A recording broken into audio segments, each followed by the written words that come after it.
This is our beloved banana. It's cheap, it's simple, it's convenient. And the best part, it comes with its own packaging. It's a democratic food. The rich have it, the poor have it. I don't think there's anyone in the world who doesn't know what a banana is.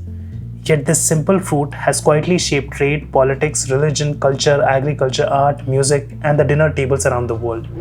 This is a story of how the banana shaped global culture. The first bananas grew wild in the humid forests of Southeast Asia, particularly in Malaysia, Indonesia, the Philippines, and on the islands of New Guinea.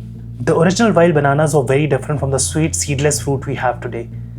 Their fruit contained many large hard seeds and very little edible pulp. Over time, local communities began selecting and cultivating seedless sweeter bananas from wild Musa species, mainly Musa acuminata and Musa balbisiana. Archaeological evidence, particularly from the Cook Swamp site in Papua New Guinea, suggests that bananas were first domesticated as early as 10,000 to 6,500 years ago, that is around 8,000 to 5,000 BCE, potentially making it the world's first cultivated fruit, possibly even before rice or taro cultivation. By 500 BC, bananas reached the Indian subcontinent through Indian traders and became well established there. It is believed that Alexander the Great encountered the crop in the Indian valleys in 327 BC. By 200 AD, cultivation had reached southern China. Bananas moved westward to Madagascar through Austronesian traders and various other traders sailing the Indian Ocean. From Madagascar, they spread to mainland East Africa, where they became a major food source. East African farmers developed new cultivars, especially plantains, which became central to African diets and cultures. By 500 AD, bananas were firmly rooted across tropical Africa. Arab traders helped move bananas further west. They introduced them into Egypt and the Middle East during the early Islamic period, around the 7th to the 10th centuries AD. Bananas even appeared in the writings of Arab scholars like Al-Adrisi and Ibn Battuta, who described them growing along the Nile and in Yemen. In fact, the name banana itself is thought to derive from the Arabic word banan, which means fingertips. Some limited cultivation even appeared in southern Spain in the Andalusian region under Moorish rule, but the Mediterranean climate was marginal for large-scale production. The fruit arrived in the Americas much later. The Portuguese sailors encountered the banana on the West African coast in the 15th century and subsequently established plantations for the crop in the Canary Islands, off the northwest coast of Africa. From there, the Spanish brought the bananas to the Caribbean during early colonial voyages, likely or soon after Columbus's second voyage in 1493. Bananas thrived in the Caribbean tropical climate and spread rapidly across Central and South America. By the 1600s, they were naturalized in the Americas, grown by both colonists and indigenous people. And while the banana traveled from the Southeast Asia to the Americas, it impacted different cultures along the way. The banana plant holds deep religious and spiritual significance in many cultures, especially across South Asia, Southeast Asia, and parts of Africa. In Hinduism, the banana is considered a sacred plant, symbolizing prosperity, fertility, and purity. And the banana tree is believed to embody Lord Vishnu and Goddess Lakshmi, deities of preservation and wealth, and the bananas are an essential offering to them. In Buddhist cultures, especially in Sri Lanka, Thailand, Myanmar, and Cambodia, the banana tree symbolizes selflessness and impermanence, because every part of it serves a purpose and decays quickly. Across Indonesia, the Philippines, and Malaysia, bananas appear in local animist and Hindu-Buddhist influenced traditions. In Bali, banana leaves are used to craft kanang sari, which is their daily flower and food offering to the gods. In Thai and Khmer traditions, banana trunks are used to make ritual boats called kratong during festivals, which symbolizes letting go of negativity. In some African spiritual systems, especially in Uganda, Tanzania, and among the Yoruba diaspora in the Caribbean, the banana plant is linked to fertility, ancestors, and sustenance. Now this is interesting. In South India, Sri Lanka, and parts of Southeast Asia, bananas leaves along with palm leaves became a medium of writing and recording knowledge. The broad, waxy leaves of the banana plant were readily available, smooth, and large enough to write on. The banana leaf carried prayers, trade records, and royal decrees. Banana leaf manuscripts were strung together with thread through small holes, forming primitive but elegant books. But banana and palm leaves split easily if scratched with sharp, straight lines. So scribes began rounding their letters to avoid damaging the writing surface, and that influenced entire alphabets. This gave rise to several curved writing styles seen in South and Southeast Asia today. The Sinhala script of Sri Lanka evolved into one of the most circular alphabets in the world because of its use on banana leaves. The Burmese, Khmer, Thai, and Balinese scripts also show this rounded style. Even South Indian languages like Malayalam have this distinct curve, a direct legacy of writing on fragile organic leaves. Okay, so if you have ever been to South India in the states of Tamil Nadu, Kerala, or Karnataka, you would have probably seen food served on bright green banana leaf instead of a plate. The tradition goes back to thousands of years to a time when metal or ceramic plates weren't common. Banana plants, which grow almost everywhere in South India, provided an easy renewable alternative. The leaves are large, waterproof, and naturally hygienic, perfect for serving food to many people, especially during temple feasts and festivals. Banana leaves are naturally coated with a wax-like layer called cutin, which makes them water-resistant and antibacterial. People traditionally wash the leaf with water before use. That's all it takes to make it clean and safe. After the meal, the leaf can be composted or fed to animals, a fully eco-friendly cycle long before sustainability was a buzzword. Here's where it gets even more interesting. When hot food is served on a banana leaf, the heat releases polyphenols, which are natural antioxidants found in the leaf.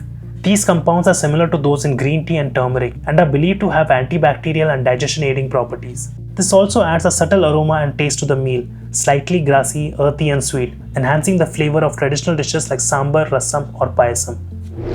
Okay, so when the Spanish and Portuguese first introduced bananas to the Americas in the late 15th century, the fruit was primarily grown for local consumption. For the next 3 centuries, bananas remained a regional food in tropical colonies, eaten fresh, cooked or used as fodder. It became a staple for enslaved people and plantation workers.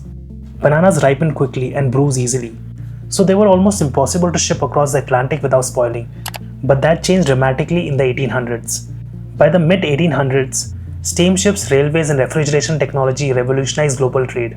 Steam-powered vessels cut travel times and refrigeration extended shelf life. Bananas could be harvested green, shipped in cool holds, and ripened closer to markets in the US or Europe, making large-scale trade finally possible. This technological revolution coincided with booming demand in North America. Immigrant populations in cities like New York and Boston wanted affordable fresh fruit. Bananas, once exotic, were cheap, sweet, and ready to eat, ideal for the new urban working class. By the 1870s, small traders and entrepreneurs began importing bananas to the US from Jamaica and Honduras. Among them was a company that would soon dominate the world's banana trade. In 1899, 2 of the largest banana traders merged to form the United Fruit Company, now known as Chiquita. This merger marked the birth of the modern banana empire. United Fruit controlled vast plantations in Costa Rica, Honduras, Guatemala, Colombia, and Panama. It built railways, ports, and telegraph lines, effectively creating the infrastructure of entire nations. The company owned a private Great White Fleet of refrigerated steamships to move bananas north. Through land ownerships, contracts, and political influence, it became the single largest private employer in Central America. But this also gave United Fruit enormous control over entire regions. Through contracts, tax breaks, and close ties to local elites, and sometimes to military forces, these firms shape politics and economies in ways far beyond agriculture. In these countries, political power tilted towards foreign commercial interests and local governments served corporate benefits over citizen welfare. In extreme cases, United Fruit was also involved in or linked to political intervention, labor suppression, and land grabs, and episodes like strikes and violent reprisals became part of Banana's story. On the other side of the world in South Asia, the fruit had religious significance, but here in Central America, banana became a symbol of imperial control. The term Banana Republic was coined in the early 1900s by American writer O. Henry, who used it in his 1904 book Cabbages and Kings to describe a fictional Central American country dominated by fruit companies. It soon became a real-world political term, shorthand for nations whose economies and politics were controlled by foreign corporations. Perhaps the most notorious example came later in 1954 when the US Central Intelligence Agency (CIA) helped orchestrate a coup in Guatemala to overthrow President Jacobo Arbenz. Arbenz had introduced modest land reforms that threatened United Fruit's unused holdings. The company lobbied the US government by portraying Arbenz as a communist threat. The coup ousted him, ushering in decades of political instability. United Fruit's business model depended on cheap land and cheap labor. That meant workers on plantations in Honduras, Costa Rica, and Colombia toiled in sweltering heat for low wages, often under unsafe conditions. Housing and healthcare were minimal. Labor rights were weak or non-existent. One of the darkest chapters occurred in Colombia in 1928 during the United Fruit strike. Thousands of workers demanded fair pay and better conditions. The Colombian army, allegedly at United Fruit's request, opened fire on protesters in the town of Sinega, killing over 1,000 people. This event later came to be known as the Banana Massacre. This tragedy later inspired a critical episode in Gabriel Garcia Marquez's book 100 Years of Solitude, cementing it as a part of Latin America's collective memory. Bananas became America's first mass-imported tropical fruit. By the early 1900s, they were so common in US households that they cost only a few cents each, cheaper than apples or oranges. In Western countries, the banana quickly became a staple fruit, celebrated for its year-round availability and affordability. It was advertised as a perfect nutritious food for children and athletes, and its ease of consumption cemented its place in lunchboxes and quick breakfasts.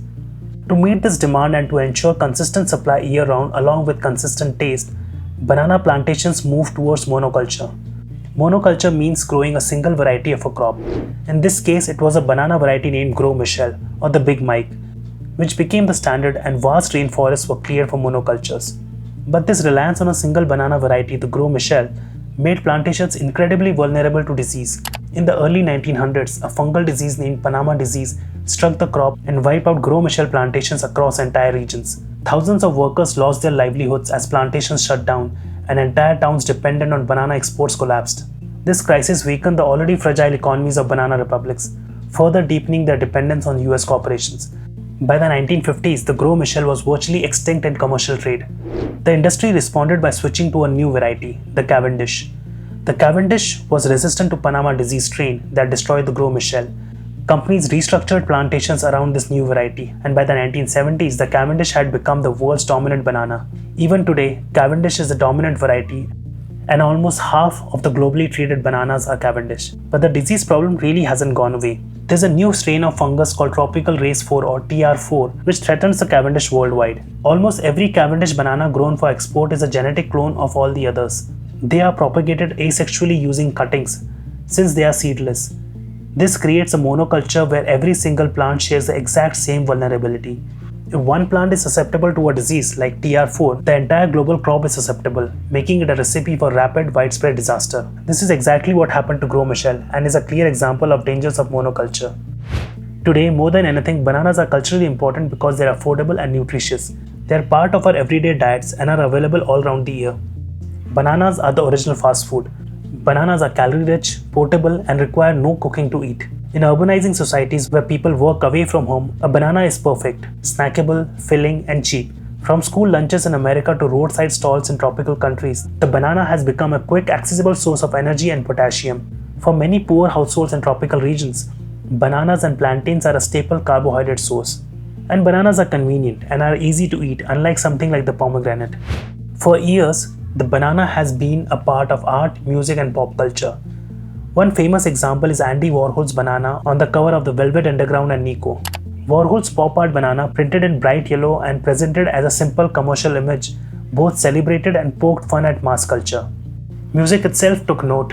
The hit novelty song Yes We Have No Bananas in the year 1923 is a cultural marker of the banana's place in popular life. The banana has popped up in comedy like the slapstick banana peel gags, in advertising with bright yellow logos and banana mascots, and has been a butt of jokes because of how its phallic shape resembles a certain body part. And yes, several nations have featured bananas on postage stamps as well. And then we have the Nano Banana by Google. Recently, Google named its Gemini 2.5 Flash Image AI model as Nano Banana. It's a quirky, memorable name that makes a complex piece of technology seem approachable and friendly. And it created buzz and virality that traditional product naming often fails to achieve. In December 2019, at Art Basel Miami Beach, one of the world's most prestigious contemporary art fairs, Italian artist Maurizio Cattelan unveiled a piece that would become one of the most talked about artworks of the decade. The work, titled Comedian, was astonishingly simple, a real banana duct taped to a white wall. That was it. Yet it was priced at $120,000, and within hours, 3 editions sold out to collectors. The buyers actually do not purchase the physical banana or the duct tape. They purchase the certificate of authenticity and the detailed instructions of displaying the work. The value lies entirely in the idea and the artist's provenance. Catalan intended Comedian to mock the absurdity of the art market itself.